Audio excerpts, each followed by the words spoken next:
Now, more than 20 people were killed and 52 were injured in a suicide bombing attack that targeted St. Elias Church in the Syrian capital, Damascus. The church was targeted while worshippers were gathered for the service.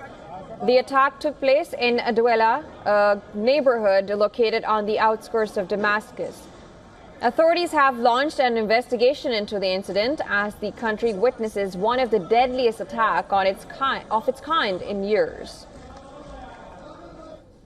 We started to hear gunfire outside the church for almost 2 minutes. It was intermittent at first, then the shooting moved to the churchyard and eventually inside the church. Suddenly, 2 people entered with explosive belts and detonated them inside the church during the Mass we hold every Sunday.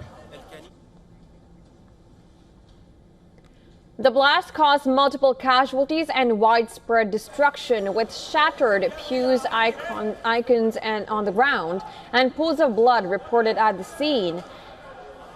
Security forces quickly cordoned off the area to evacuate the dead and wounded.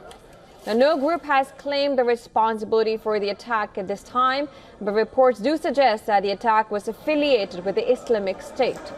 Now, after the church bombing, the U.S. Special Envoy to Syria, Tom Barak, said in a post on social media, "These terrible acts of cowardice have no place in the new tapestry of integrated tolerance and inclusion that Syrians are weaving." They always say these are individual acts that the government is not responsible for. But unfortunately, our state was not protecting us from these individual acts. It was not protecting us at all.